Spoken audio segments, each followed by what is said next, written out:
My name is Sara Mitchell. I am 32 years old. And last Sunday, my mother-in-law slid a manila envelope across the dinner table, stared at my husband like she was doing him the biggest favor of his life, and said, "Ryan, I think it's time you saw this."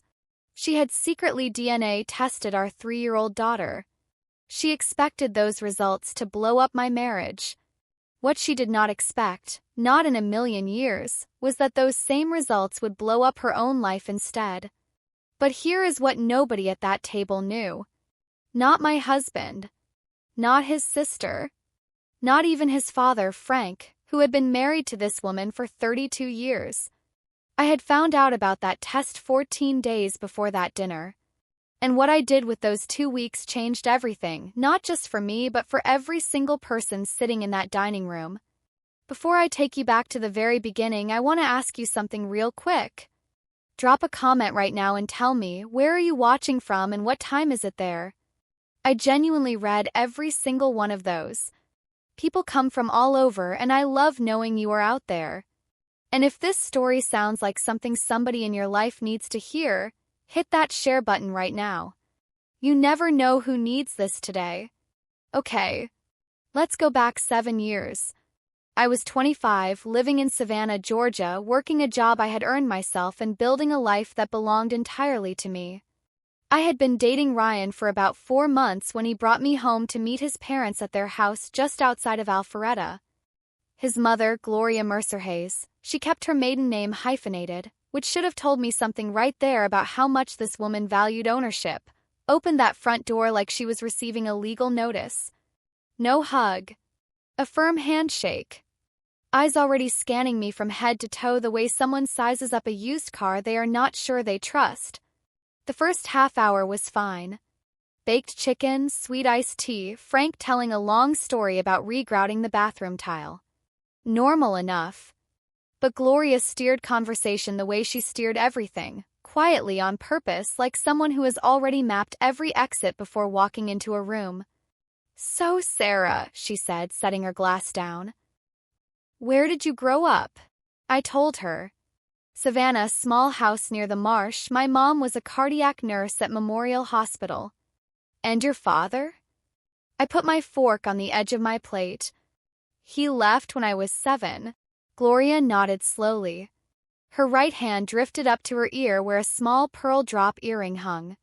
She pinched it between her thumb and finger and offered a smile so perfectly practiced it could have been framed. "That must have been real hard on your family," she said, the exact way you say interesting when you actually mean noted and filed. In the car afterward, Ryan said, "She liked you, babe." I looked out the passenger window at the highway lights going past. "Did she?" He laughed like I was being dramatic. I was not being dramatic. I was being right. What I noticed that night, and tucked away without fully understanding it yet, was how much Gloria needed to know where things came from. Not just me. Everything. She asked about the wine, who suggested it, what region. She checked the label before she poured a single drop. She was a woman who tracked origins and treated every unknown like a threat she had not yet labeled. I did not understand then that she would one day point that exact obsession at my daughter. But I remember thinking, as Ryan merged onto I-285, that woman keeps score and she never forgets the count. Ryan and I got married the following spring. Small ceremony on a rooftop in Midtown Atlanta. 60 guests, string lights, a jazz trio Ryan found through a friend. My mom flew in from Phoenix. She cried during the vows, which made me cry, which made Ryan cry, which was honestly the best moment of my life up to that point. Gloria wore white. My maid of honor, Priya, said it was a power move. I let it go. I was marrying a genuinely good man, and that was the only thing I was focused on that day. We settled into a townhouse in Marietta, about 35 minutes south of Gloria and Frank. Close enough for holidays. Far enough for breathing room. Except Gloria did not believe in breathing room. She had a key, given for emergencies, a fact she treated as a standing invitation. She showed up Wednesdays mostly. Sometimes Fridays. She would let herself in through the side door, rearrange whatever was in reach, and leave before I got home from work. The spice cabinet. Coat closet. Once she reorganized my entire linen shelf and left a note, towels by size, much easier to find this way. I thanked her. Ryan said that was just Mom being Mom. I smiled and kept filing things away. Ryan's younger sister, Brittany, was 23 when we got married, still living at home, still orbiting Gloria like a moon with no direction of its own. Every visit from Brittany ended the same way. She would drive home, and within 2 hours, Gloria would call Ryan with commentary on our house, our habits, our fridge. Now here is where I need to tell you about Wanda. She was Gloria's older sister, about 10 years older, never married, lived alone in a small house in Roswell, always hovering in the background of every Hayes family photo going back further than anyone could clearly remember. She had been at every Christmas, every birthday dinner, every school graduation. Most people in the family treated her like furniture, familiar, comfortable, easy to overlook. Sweet, quiet Aunt Wanda, always arriving with a casserole dish, always leaving before dessert was fully cleared. I had never found her threatening. I had never found her particularly interesting, if I am being completely honest. I would come to find out that Wanda had been sitting on a secret for 37 years, a secret so heavy it had shaped every single thing that happened in this story. She had known from the very beginning, and she had chosen, every single day for nearly 4 decades, to keep her mouth shut and let her little sister live the life she had built on top of a buried truth. But I am getting ahead of myself.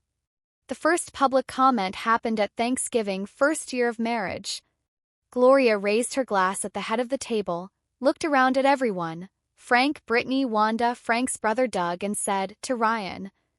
Then a pause, just one beat too long. He could have had anyone. She smiled. Everyone laughed. I smiled. Somewhere deep in my chest, a small instrument made its first measurement and did not forget the number. Emma was born on a Tuesday in April, 2 years into our marriage. 7 pounds, 1 ounce. She came out screaming like she already had opinions about the world, which the delivery nurse said was a great sign. Her hair was dark, almost black, a full head of it. Gloria held her in the hospital room and said, "She looks just like Ryan did as a baby." And in that moment, I want to be honest, there was real warmth in it. Real grandmother love, no performance, no angle. I thought maybe this tiny red-faced screaming baby was finally going to be the thing that brought us together. That lasted about 5 months. Because by the time Emma was 6 months old, her hair started changing. Strand by strand, like fall arriving without an announcement. Dark became auburn. Auburn became copper. And by her first birthday, my daughter had a full head of strawberry red curls that caught afternoon light like they were lit from the inside. I thought it was the most beautiful thing I had ever seen. My mother had that same hair. Her mother before her. A gene that hides for a generation or two and then comes back like it never left. Totally normal. Totally explainable. But Gloria did not see a gene. She saw a problem. Interesting, she said at Emma's first birthday, pinching one of those copper curls the way someone picks up a piece of evidence. Red hair. She looked at Ryan, then at me, then back at Ryan. Where does that come from? I explained. Recessive gene, my mother's side, skips generations sometimes. Completely normal. Gloria smiled. Pearl earring smile. Interesting. Because red hair has never once appeared in the Hayes family. She said it gently, like she was noting a small crack in a wall. Not alarming. Just something worth keeping an eye on. Nobody at the party said a word. But I heard it. And I knew, with the kind of certainty that comes from a job where I spend every day reading people who cannot always tell me what is wrong, that she had been sitting with that thought for a while. I should tell you what I do for a living because it matters to this whole story. I am a speech-language pathologist at a pediatric rehab center in Buckhead, Atlanta. I work with children who have autism, brain injuries, communication disorders, kids whose brains work differently and who need someone patient enough to meet them where they are. My entire job is about reading beneath the surface, noticing patterns, picking up on what someone cannot say out loud. Keep notes on everything. Every session, every small change, every shift in behavior. It is how I make sense of things, inside the clinic and outside of it. My supervisor, Dr. Keene, once said I was the calmest person she had ever seen in a crisis. I told her it was not a personality trait. It was training. When you spend your days sitting with a child who cannot find their words, the worst thing you can do is rush the moment. I earned $78,000 a year. I had paid my own way through grad school. I built my career before Ryan was ever in my life. I mention this because it will matter later, when I tell you what Gloria tried to say about why I married her son. She never once asked about my work. 7 years. Not a single question. Comments about Emma's hair became a routine over the next year. Not every visit, Gloria was too controlled for that, but often enough. Deliberate. She is just so unique looking. Nobody on our side has that coloring. Do you have any Scottish blood, Sara? Maybe that explains it. I started keeping count. Professional habit. A small spiral notebook in my bedside drawer. Dates and exact words. 16 comments in 7 months. Brittany ran her own lane. She posted a photo of Emma on Instagram, red curls, green dress, standing in Gloria's garden with the caption, "She is so unique looking. Wonder where she gets it." Over 1,000 likes.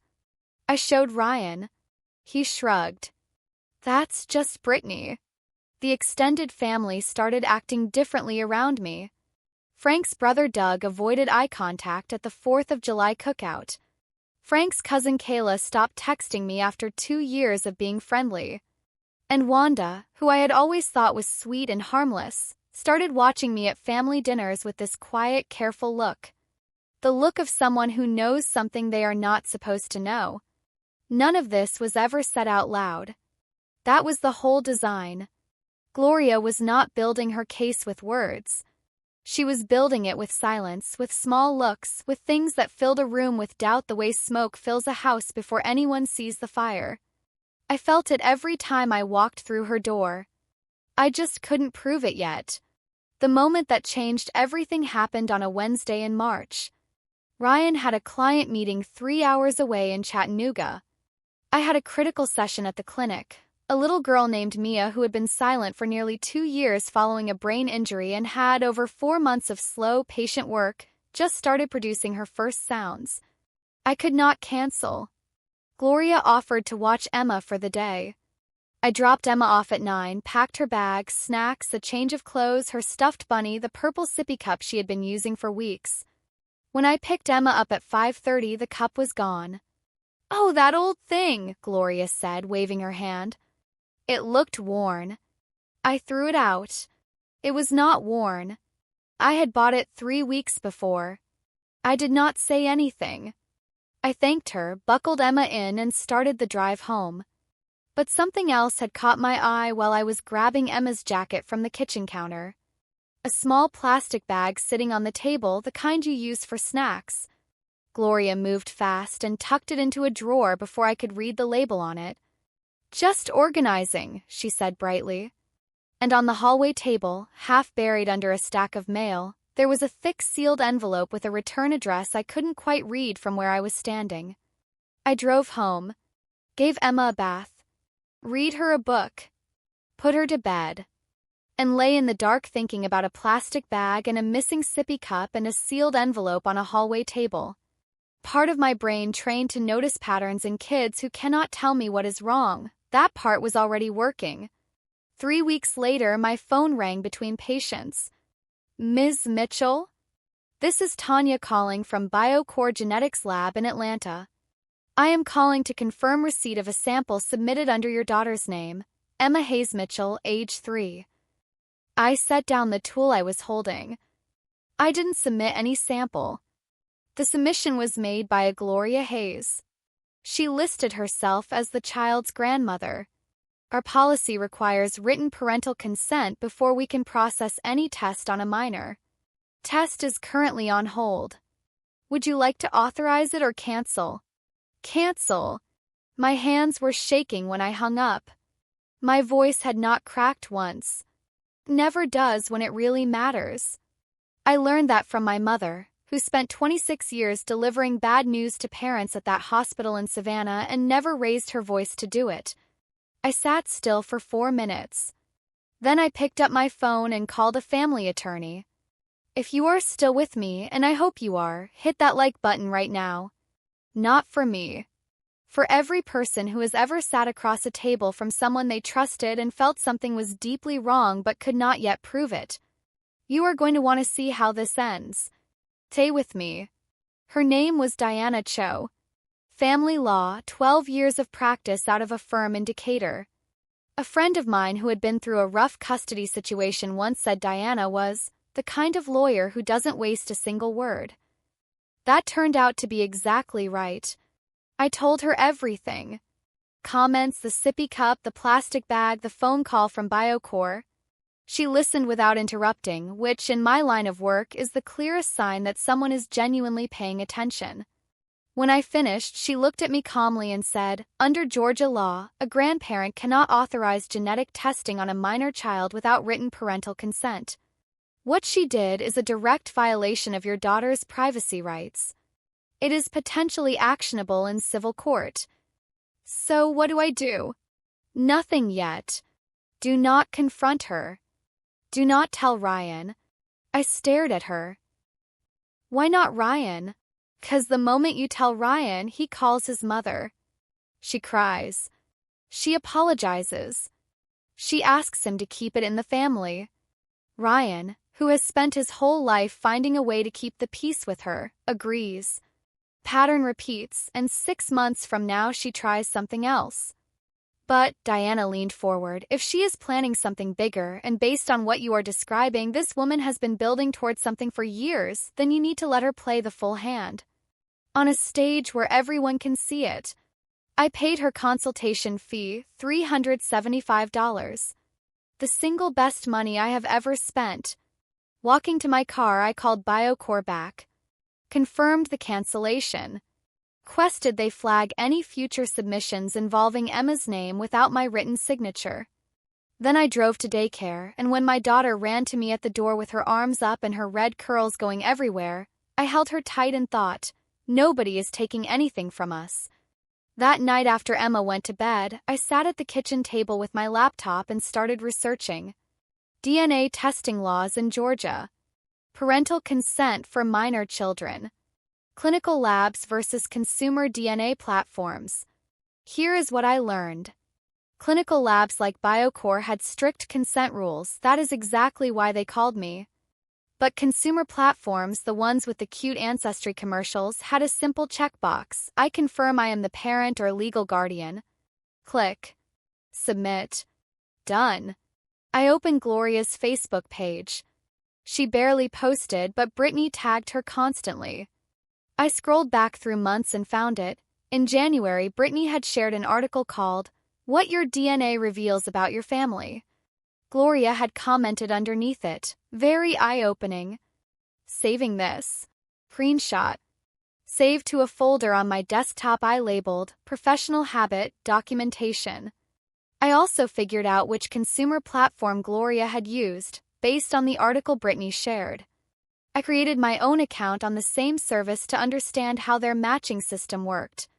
Platform used an open family matching feature. Once you submitted a sample, the system automatically cross-referenced your profile against everyone else in their database. And the account Gloria had made for Emma? Password was Emma's birthday. Course it was. I logged in. Under Emma's potential relative matches, there was a name I had never seen in my life. Derek M. age 37. Denver, Colorado. Relationship estimate, half uncle or equivalent. I went completely still. Half uncle meant one thing. Derek shared a biological parent with either Ryan or with me. Since only Emma's DNA had been submitted, not mine, the connection had to trace back through the Hayes side. Which meant either Frank had an undisclosed biological child somewhere out there, or Gloria did. I took a screenshot, saved it, emailed it to Diana. Diana called the next morning. If this match is accurate, someone in the Hayes bloodline has a child they have never told anyone about. Given that Gloria is the one who submitted this test, Sara, this could be hers. I know, I said. We need to find out who Derek is. Took me 2 evenings. The platform had limited public information, but Derek had turned on an open to contact setting on his profile. His note read, adopted at birth. Looking for my biological family. Happy to talk if you have information. I did the math. Derek's listed age was 37. Gloria was 61. 61 minus 37 equals 24. Gloria was 24 years old when Derek was born, 3 years before she married Frank. She had a child before her marriage. She gave that child up for adoption. And she never told anyone. Except, when I looked more carefully at Derek's shared matches on the platform, other profiles that both Derek and Emma were connected to, I found one more name. Wanda R., possible aunt or half-aunt to Emma. Wanda, Gloria's older sister. Wanda knew. She had known for 37 years. She had sat at every Hayes family Christmas, every birthday, every dinner, watching me, watching Emma, carrying this secret like a stone in her pocket. I sat at my kitchen table at close to midnight and thought about Gloria. Not with anger, not yet. I thought about a 24-year-old woman, unmarried, probably scared out of her mind, making a choice that would follow her for the rest of her life. I understood that kind of fear. I had grown up watching my mother make impossible decisions alone. But understanding why someone makes a choice is not the same as forgiving the 37-year lie that follows it. Gloria did not just give up a child. She buried it so deep that when her own granddaughter was born with her own biological hair color, the exact same copper-red hair Gloria had been hiding under a dye job for decades, she did not see a family resemblance. She saw a threat. She turned her own terror of being found out into a weapon aimed directly at my 3-year-old daughter. At my marriage. At everything I had worked to build. And she almost got away with it. Right here, before I tell you what happened at that dinner, I need you to do something. Subscribe. Right now. Tap that button. 'Cause what comes next is the part that changed every single person sitting at that table, and I do not want you to miss a single word of it. And drop your city in the comments. Where are you watching from? I want to know. Thursday, Gloria called. Big family dinner this Sunday. I want everyone there. Frank, tell Doug to come. Brittany, bring whoever. Her voice had that bright, over-rehearsed quality. The brightness of a woman who already knows her ending. We'll be there, I said. Friday, I printed every screenshot, organized the documentation folder, backed it all up to the cloud, and emailed copies to Diana. She texted back. If she presents publicly, you have witnesses and a stronger civil case. Are you sure you don't want to confront her privately first? I typed back, I'm sure. Saturday evening, I gave Emma her bath. She sat in the tub splashing, her red curls slicked dark against her neck. I worked conditioner through the tangles. Mommy, why does Grandma Glory always touch my hair? My 3-year-old had already noticed. Because your hair is beautiful, baby. She thought about this with complete seriousness. Is it magic hair? The most magic there is. I got her into pajamas, read her the Brown Bear book, watched her fall asleep with one hand stretched toward her stuffed bunny. Ryan came in and sat on the edge of the bed. Mom seems really excited about Sunday. Wonder what she has planned. I looked at my husband.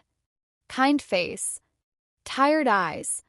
A person who had spent his whole life believing his mother was exactly who she said she was. I guess we'll find out, I said. I did not sleep that night. Sunday morning I dressed on purpose. Pale blue sweater, dark jeans, the small gold earrings Ryan gave me on our 2nd anniversary. Nothing aggressive. Just me. Emma wore a yellow dress with white daisies. She spun in front of the hallway mirror 3 times before I got her into her shoes. Ryan loaded the car. Country radio. Emma was asleep before we hit I-75. I watched Ryan's hands on the wheel, steady, careful hands. He designed and built things for a living. Structures meant to hold weight. I thought, today those hands would either hold mine or let go. I had made peace with both. We pulled into Gloria's driveway at 4 o'clock. 4 cars already there. Frank's truck, Brittany's sedan, Doug's SUV, and a silver Camry I recognized as Wanda's. Gloria met us at the door. She hugged Ryan long and tight, the hug of a woman who believes she is about to do something righteous. She nodded at me. Brief, efficient, like acknowledging furniture. "Put Emma upstairs," she said. "She can nap in the guest room." I carried Emma up, laid her on the bed, tucked the blanket around her legs. Her red curls spread across the white pillow. I kissed her forehead and went back down. The family was assembled. Frank by the window. Doug beside him. Brittany on the love seat, knee bouncing, phone face down on the cushion. Kayla, Brittany's friend she had apparently invited along, sitting beside her. And Wanda, standing near the china cabinet with her arms folded tight across her chest, staring at the floor like she was waiting for something she had been dreading for a long time. On the hallway side table, right where I had spotted it 2 weeks earlier, the manila envelope. Thick. Sealed. Ready. Gloria caught me looking at it. She smiled the pearl earring smile and said, "Dinner first." Pot roast was genuinely good. I will give her that. Gloria had always been an excellent cook, and it was one of the few things about her that was not a performance. Frank told a fishing story. Doug laughed too loud. Kayla said the gravy was amazing twice. Normal sounds. Normal dinner. But I watched the undercurrent. Brittany checked the time on her phone every 30 seconds. Wanda barely touched her food, holding her fork the way someone grips a railing they are not sure will hold. Gloria moved around the table filling water glasses, asking about Doug's truck, laughing at Frank's joke, performing calm the way a trained actor performs grief. Technically perfect and completely hollow underneath. 20 minutes in, Frank was mid-sentence about a plumbing job he had taken on. Gloria stood up. She smoothed her blouse, tucked a strand of carefully dyed brown hair behind her ear, cleared her throat. "Before dessert," she said, "there is something I want to share with this family."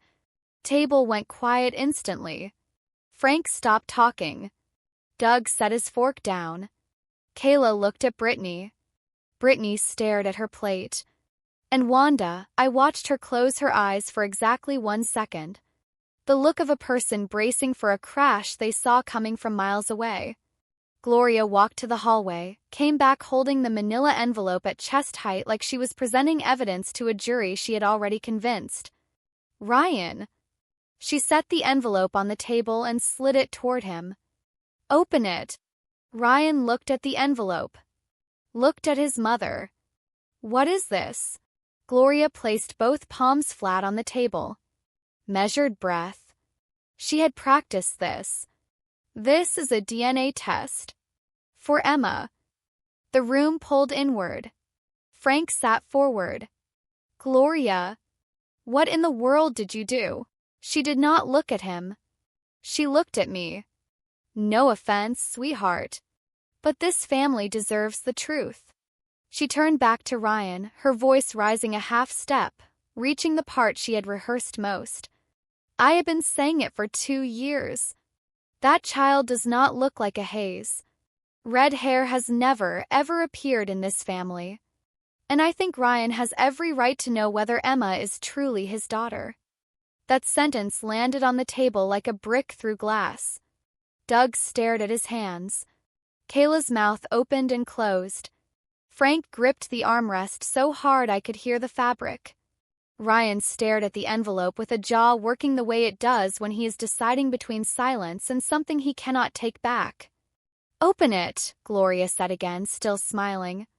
She believed, completely and absolutely, that what was inside those pages would prove her right. She was wrong. Ryan broke the seal. pulled out 6 pages of lab letterhead. Read the first page in silence. 15 seconds. Maybe 20. Long enough for Gloria to shift her weight. Long enough for Brittany to stop breathing. Ryan looked up at his mother. "She's mine." Gloria blinked. "What?" "Probability of paternity, 99.9998%. He held up the page and turned it toward the table. "Emma is my daughter." The smile on Gloria's face did not fall. Shattered, still in place but no longer holding anything together, the way a windshield cracks but does not yet drop. "That cannot be right." She reached for the papers. "Let me see." Ryan pulled them back. "No. You've done enough." Brittany leaned in. "Maybe the lab made a mistake." "Brittany." Ryan's voice was low, flat, and final in a way I had never heard from him before. "Don't." Brittany pulled back like she had been stung. In their whole lives together, Ryan had never spoken to her like that. The whole table felt it. Something in Ryan had shifted. A door that had been propped open for 30-some years had just closed for good. Gloria's hand went to her pearl earring. Twisting. The same reflex I had seen at that first dinner 7 years ago, at every holiday, every time her certainty hit a wall and she needed something to hold on to. "There has to be a mistake," she said, smaller now. "The coloring, the hair, it doesn't add up. The results are correct." My voice was level. The same voice I use when a parent looks me in the eye and asks if their child will ever speak again. Calm, clear, carrying more weight than volume. I know they are correct because BioCore Genetics Lab called me 2 weeks ago. They called to get my parental consent before processing Emma's test. The consent you never asked me for. The room shifted. A vibration more than a sound. Frank stood up from his chair slowly. His chair scraped across the hardwood floor, a sound that cut through the silence like a blade across stone. "You tested our granddaughter without their permission." Gloria's chin lifted. "I was protecting this family." "Under Georgia law," I said, "a grandparent cannot authorize genetic testing of a minor child without written parental consent. Your attorney can explain the specifics if you need them." Mine already did. I said it the way I write patient notes. Factual. Dated. No extra words. Gloria's face ran through 3 colors in 5 seconds, pink, red, white. Her hand dropped from her earring. "The lab, they should not have. You canceled it, you went behind. They followed the law. You didn't." Silence. Wanda pressed her lips together so hard they went pale. Doug looked at Frank. Frank looked at Gloria with an expression I had never once seen on him in 7 years. Not anger, not even just disappointment. Something worse. The expression of a man who is realizing that the person sitting across from him is not entirely who he thought they were. I let the silence breathe. 1 second. 2. 3. Then I said, "But that is not the most interesting part of those results." Every head at that table turned toward me. Ryan looked at me. "What do you mean?" "Keep reading," I said. "Page 4. He flipped past the paternity page, past the lab methodology, past the consent disclosure, and reached the family matching report. He read it out loud slowly, the way you read something your brain is not yet ready to accept. Potential familial match. Derek M. age 37. Denver, Colorado. He paused. Relationship estimate, half uncle to Emma Hayes Mitchell. Dead silence. He read it again to himself. Then he looked up. Half uncle. That means he shares a biological parent with either me or Sara. He turned to me. Is he yours? He is not mine. Ryan turned to Frank. Dad, do you know who this is? Frank shook his head slowly. His eyes were already on Gloria. Ryan turned to his mother. Mom, who is Derek? Gloria's mouth opened. Nothing came out. Her hands gripped the table edge. pearl earring hung perfectly still. Even the nervous habit had left her. Then Wanda's fork dropped against her plate with a sharp crack. She stood up. Trish! 2 words. A lifetime of meaning packed into 2 syllables. Frank turned. Wanda, what do you know about this? Wanda shook her head in a small, desperate motion. A silent plea. But the room already had its answer in the shape of her silence. Frank stood fully now, steady, deliberate, the kind of quiet that is louder than shouting. Gloria, answer the question. Gloria's eyes filled, and I want to be clear. These were not the measured tears I had watched her use over 7 years when Ryan forgot to call or when plans got changed. These were real. Kind that come when a wall that has been holding up 37 years of weight finally gives way at the bottom. It was before you, she said. Her voice broke open. I was 24. I was so scared. My parents said I had no choice. I signed the papers and I walked away and I tried to forget. You had a child. Ryan's voice was flat. Not cruel. Just stripped of everything familiar. I was so young. You had a child and you never told me. You never told Dad. He looked at Wanda. You told her. But not your own husband. Frank was still standing, one hand on the back of his chair, holding it the way you hold something when the ground stops being steady. 37 years. He said it quietly. We have been married 32 of those. 32 years, Gloria. I was ashamed. I thought it was buried. I thought it was done. And then Emma was born with red hair, Ryan said, putting it together out loud. And you panicked. Because you thought it might somehow lead back to you. She did not answer. She did not need to. For one moment, one brief, strange human moment, I saw her. Not the Gloria who had spent 7 years measuring me.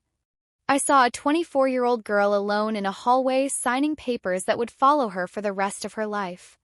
I understood that kind of fear. My heart, unexpectedly, hurt for her. Then Gloria wiped her face, straightened her back, and said, This is Sarah's fault.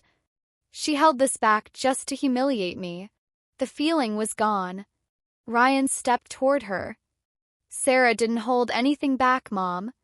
You ordered the DNA test. You planned this dinner.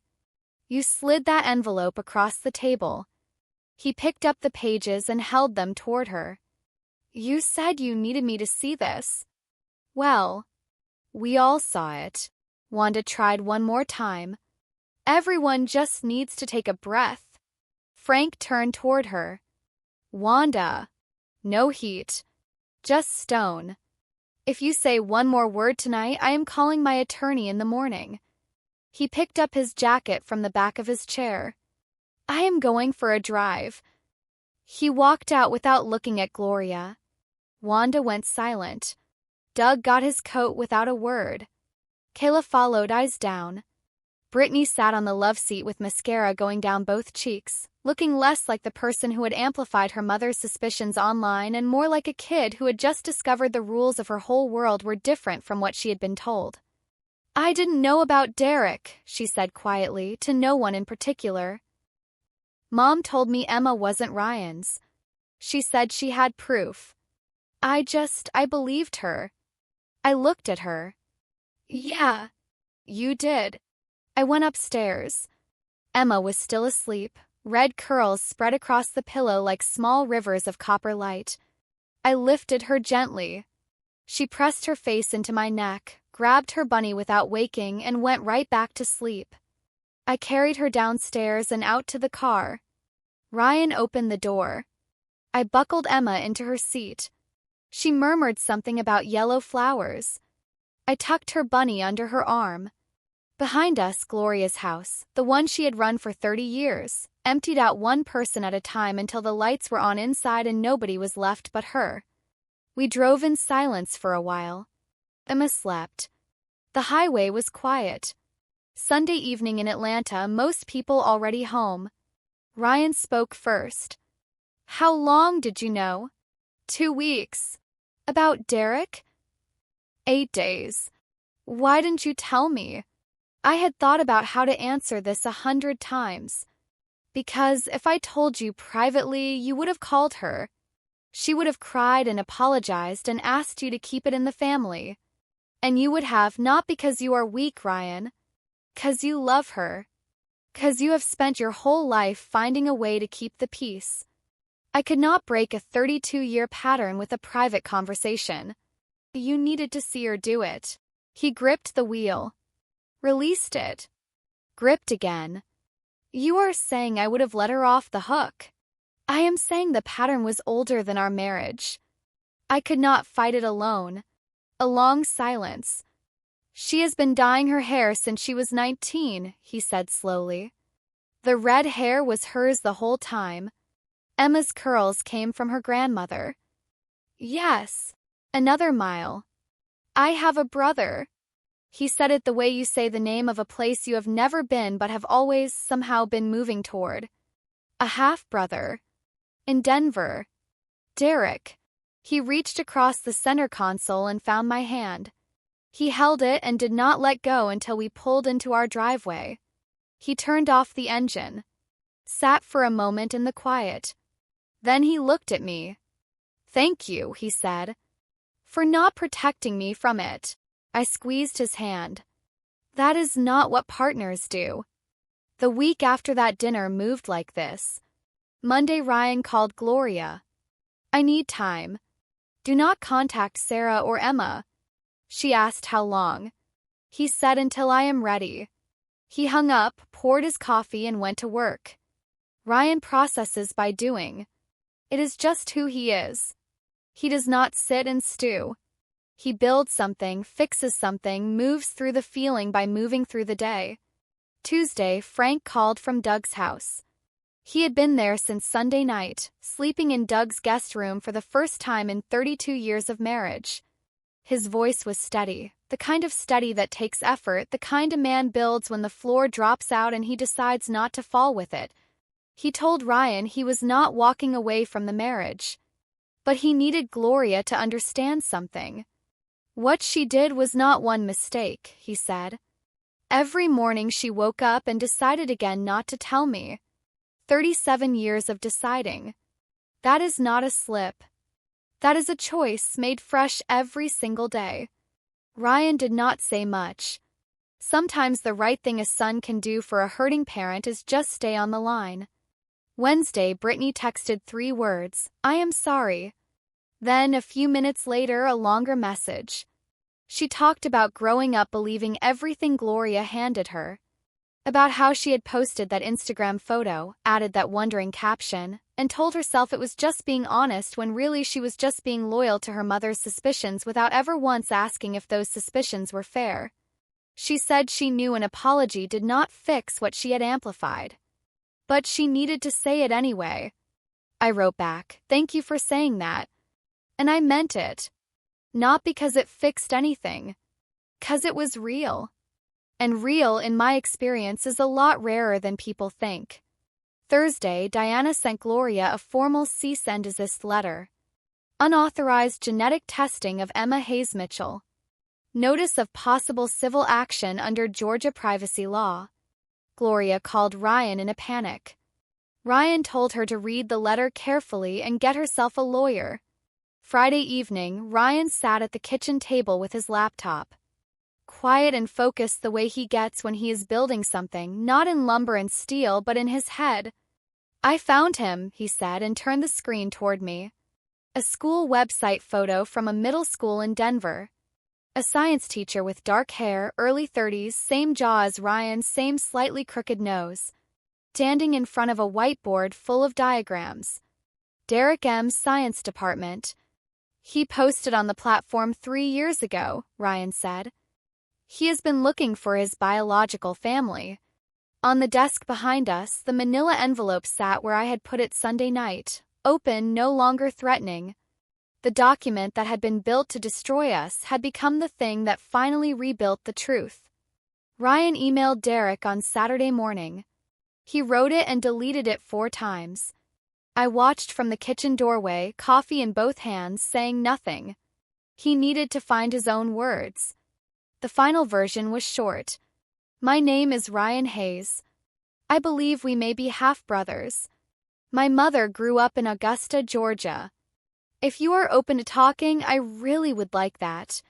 Derek responded in under 2 hours. Ryan, I have been hoping someone would reach out for a long time. I never expected it to be a brother. They set up a video call that evening. I took Emma to the living room. 7:15 I heard Ryan say, "Hi. I'm Ryan." And then a voice I did not recognize, a little lower than Ryan's steady. "Hey. I'm Derek." I stayed in the living room, but I could hear them through the wall. 20 minutes in, I heard Ryan cry, not quietly, but the kind of crying that comes from somewhere deep in the chest, from a place most people spend their lives pretending they do not have. I stood in the kitchen doorway.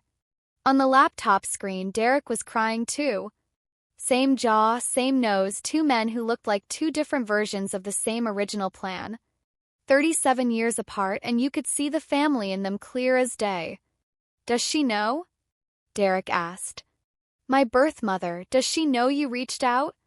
Ryan wiped his face. "She knows. Didn't go well. I don't want to cause problems. I just wanted to know where I came from." "Derek, you are not the problem. You never were." Emma tugged my sleeve. "Mommy, why's Daddy sad?" I picked her up.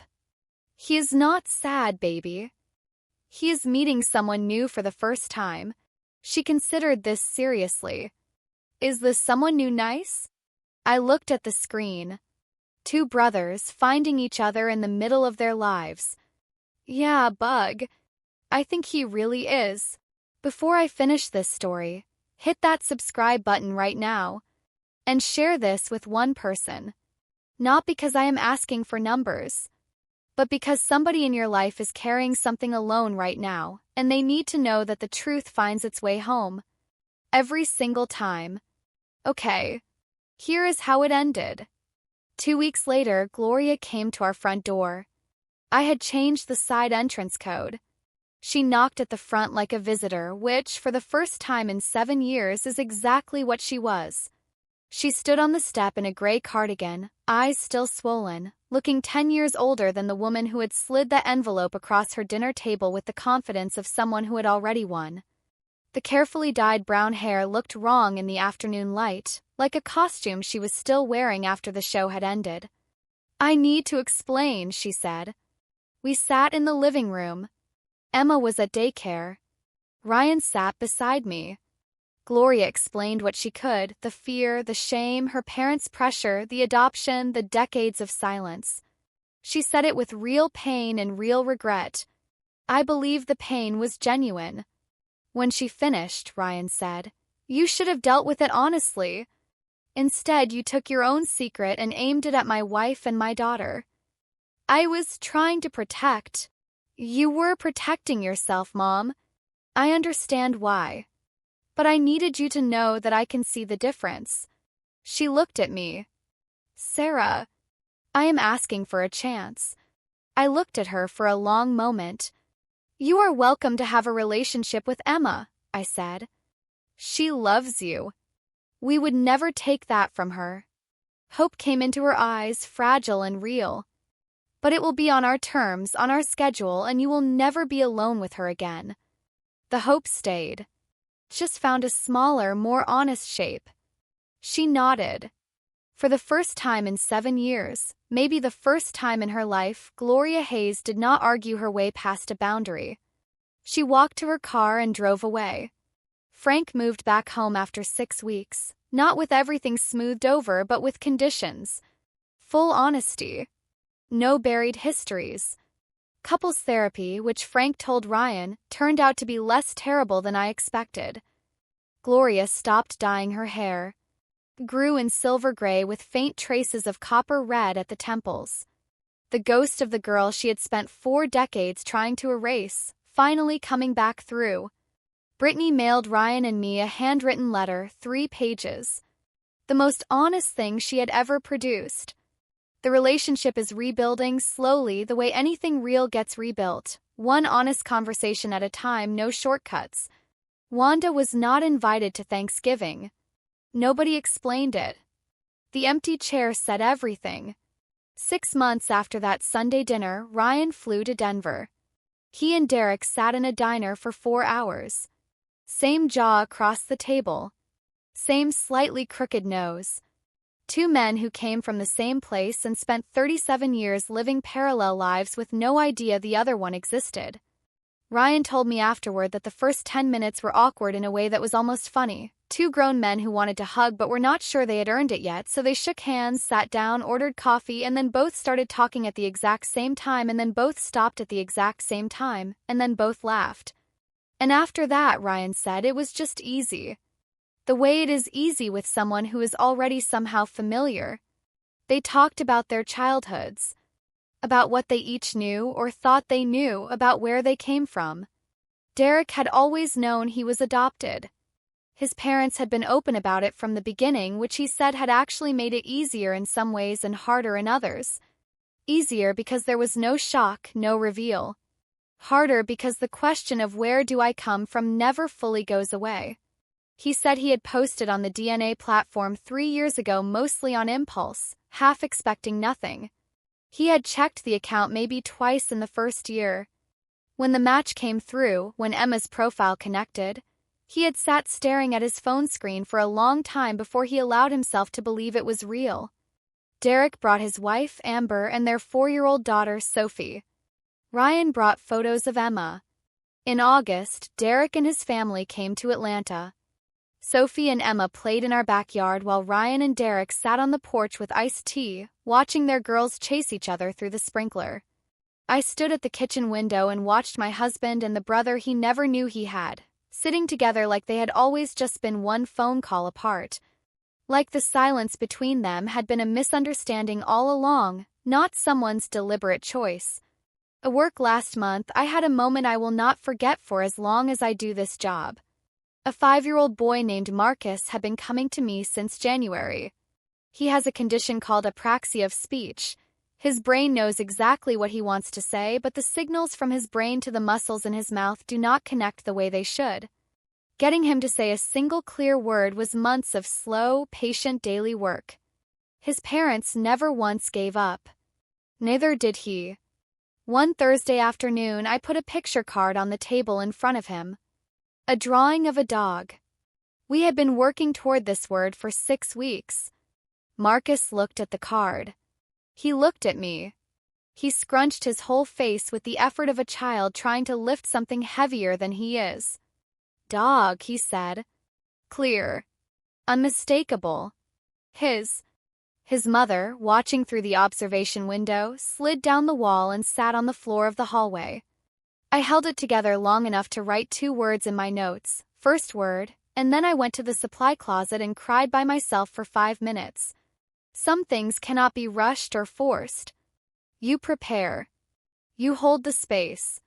You trust the process. And then one day the word comes through and it is the most beautiful sound you have ever heard in your life. The manila envelope sits in the bottom drawer of my desk at home. I have not thrown it away. Not because I need it.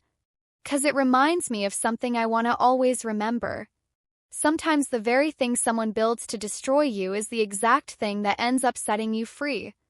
Gloria built that test to expose me. Instead, it exposed the secret she had been carrying since before her son was born. She planned that dinner to end my marriage. Instead, it ended the performance she had been giving for 37 years. She thought she was delivering a verdict. She was actually just finally running out of room. Here is what I know now, standing on the other side of all of it. People who come at you hardest are almost always protecting something inside themselves. The accusations always say more about the person making them than about the person they are aimed at. And the truth, the real truth, does not need a staged dinner or a sealed envelope or a room full of witnesses. Just needs enough time. It always finds its way home. My daughter's red hair is beautiful. It always was. Came from her grandmother. Came from the great-grandmother before that. It is the most Hayes thing about her, And the woman who spent 2 years treating it like evidence of a crime now watches Emma run through the yard and sees, for the first time, herself. There is something like justice in that. And something like grace. I think about the version of this story where I confronted Gloria the moment Biocore called me. Where I drove straight to her house, knocked on that front door, and demanded answers right then and there. I would have gotten tears. I would have gotten a performance. I would have gotten an apology that lasted exactly until the next time she felt threatened. Ryan would not have truly seen it. Frank would not have known. Derek would still be refreshing a DNA platform in Denver, hoping someone in the Hayes family would have the honesty to write back. Emma would still be growing up next to a grandmother, quietly planting seeds of doubt about who she was and where she came from. Instead, I waited. I documented. I kept the notebook. I let the professional part of my brain, the part trained to recognize patterns in people who cannot fully tell you what is wrong, do the work it was built to do. And when the moment came, I let the truth do what it does when you stop trying to rush it and start trusting it. Finds the room. Fills it. Does not need your help once it arrives. My name is Sara Mitchell. I am 32 years old. My daughter has magic red hair and a half-uncle in Denver who coaches middle school basketball and a grandmother who is, slowly, painfully, one honest day at a time, learning what it means to stop keeping score. And I am still standing. If this story hit close to home, if you have ever sat across a table from someone who wanted to use the truth as a weapon and had to trust that the truth would eventually come back around, share this video right now. Send it to somebody who needs to hear it today. You know who that person is. And before you go, drop your city and the time in the comments. I read every single one. Genuinely. I want to know where in the world you are watching this from. If you are not subscribed yet, tap that button right now. There are more stories coming and you do not want to land in the middle of one. Start from the beginning. Thank you for being here. Thank you for staying all the way through. I will see you in the next one.